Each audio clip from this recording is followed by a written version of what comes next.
Hi, I'm Doggy Dan, full-time professional dog trainer and behavioural specialist. I love dogs. I've worked with hundreds over the years of every shape, size, age and breed, as well as their often colourful owners. From barking aggressive chihuahuas to territorial pit bulls, if a dog is causing grief or terror, drop it. I'll work with the owners to turn their troubled dogs into great dogs. Sit. The connection that I've got with dogs is really deep. I mean, it's hard to actually explain it. A lot of people actually believe I was a dog in a past life. That's not me saying it, that's other people. I think they really mean it. There's not many dogs who I don't understand, that even within a couple of hours I feel like I totally get often I feel like it's the poor dog, and I feel like the dog gets me. That's the beautiful thing. And I guess with dogs, it is actually, so often it's so simple. Dogs are pack animals, and they instinctively, through nature, follow a pack leader. So if you are the pack leader, the dogs will follow. The secret to my success really lies in the fact that I've come to understand how to be the pack leader in a way that doesn't use any force, fear, or aggression. And when you do that, dogs will instinctively follow you because they're pack animals. Yesterday was a classic example of 50-kilogram Malamute who they could not walk on the lead. They'd been to a couple of trainers already. They'd used the force method of using a chain, and it was nothing to do with the actual walk that he needed. He didn't need training on the lead. It was a case of win this dog's mind inside the house. And then he followed. And they couldn't believe it. I mean, there was no force involved. This beautiful dog. I really felt like I connected with him at an almost spiritual level. When you connect with a 50-kilogram wolf look-alike, a massive Malamute, and he touches nose with you and you look him right in the eyes and you know that he has said, yes, I will follow you. When we understand what they really need, then they transform and will start following us without all this need for clickers and treats and gadgets and widgets and throwing chains and growling at the dog's face. They're actually incredibly loving creatures. They're such beautiful animals. Because I see things every day. I hear owners go, wow, every day, every dog I work with. And it's a beautiful thing. It's something I don't want to just keep taking home and going, wow, explaining to my wife saying, guess what happened today? That's what would be different. When you connect with an animal that size, an animal of nature, it's a beautiful thing. This is Millie. She's a rather excitable and determined little bichon. As you can see, I wasn't spared from Millie's harassment either. Time to have a chat with her owners and make a plan. So the key to everything is making sure that dear little Millie understands that you're in charge. You're the decision makers in the pack. After an hour or so of working with Millie and the girls, Millie was like a new dog.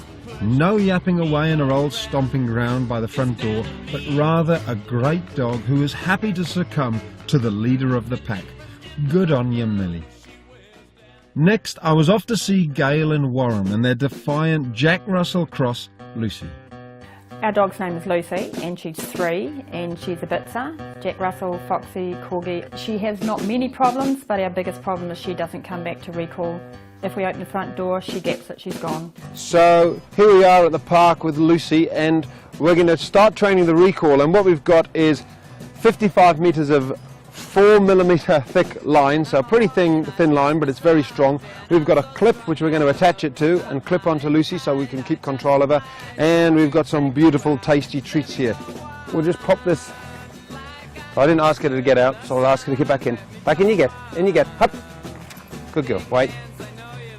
The tiny little thing, but all these little things add up. Okay, good girl, come on. And the idea is we're going to just drop this long line on the floor and just let it run.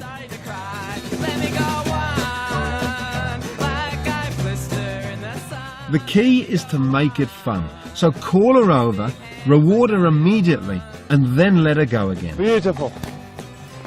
So Lucy's got the idea that the recall is simply calling her, she gets a reward and we let her go. She's realising we're not here to spoil the fun, which is what so often happens. The recall becomes the worst thing in the world. Yeah. Whereas with her, it's actually becoming a fantastic thing. She's hanging out for the next recall, effectively. Yeah. I had no idea that all those little things that you've brought to my Yep. attention, the 5 rules, and the things that we do every day, and we're just reinforcing the fact that she's the boss and that we're there to serve her, which is not going to happen anymore. Fantastic. Yeah. So for a complete solution to training your dog, stopping all of those unwanted dog behaviours and raising the perfect puppy, check out my video website, The Online Dog Trainer. In this free giveaway, I'm going to show you a couple of key reasons as to why your dog is dragging you out of your property and down the street, and how to turn it all around so that you are back in total control.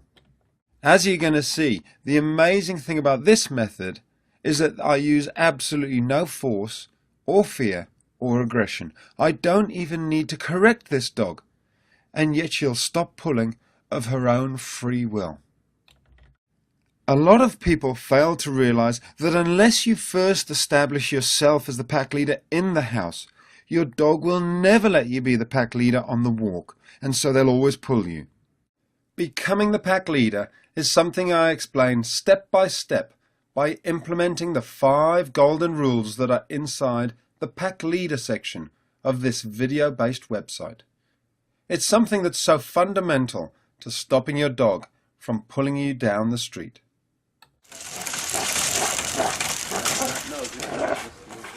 Just to give you a bit of background, I came to work with Bella as she was being aggressive with another dog in the house.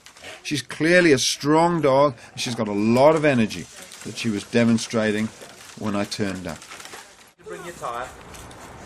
Bella, come here. Come here. Good girl.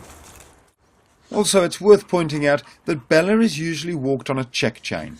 But as you can see, she either doesn't like it or she's playing a game.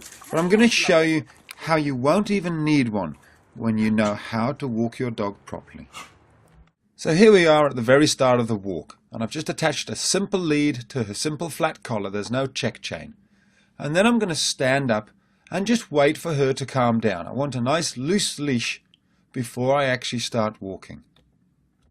The biggest mistake that people make when setting off is that they lose control before they even get off their property. If your dog is doing backflips and barking and jumping up when you pick the lead up, you must wait until your dog has calmed down. If your dog refuses to calm down, then you can take the lead off, put it away, and try a little bit later. Whether your dog will respect you when you put the lead on them, or whether they'll pull you, comes back to whether you first established yourself as the pack leader, and your dog has that respect for you or not. Here I am with Bella, just walking around the garden. I'm making sure she's on a really loose leash. I'm only taking a step forward when she's calm and relaxed. And then I'm doing something called stop, start, and change direction, which is as exactly as it sounds. I'm using the objects and furniture that are left in the garden here to block Bella, to make sure that she can't push past me. And then as I keep her on the same side, I turn her around and walk back again. I continue with these exercises until we're ready to move closer to the gate. Here we are, we've actually reached the gate, and of course Bella tries to push through. So I open it and I move straight away from it. I walk her away. Taking control of the situation like this is very convincing to the dog. It shows her that even though the gate's open, I'm still in charge. And as you can see, it's these simple techniques which set me up in the position that I'm in now to be able to walk her out of the property. All the groundwork that we've put in means that we've got a far calmer dog when we actually leave the property. It's only going to take a couple of seconds before she starts to respond and understand that outside, just like inside, we're in charge and she should be listening to us. We've virtually got a different dog immediately. Just to remind you, here's Bella a short while earlier with her owner, and here she is now. If you're patient and take your time, then with a bit of knowledge, you can have the dog you've always dreamed of walking beside you quicker than you'd ever imagine. Inside this site, you can watch the entire video of me working with Bella, from the second I pick up the lead and put it on her until we're walking calmly down the street together.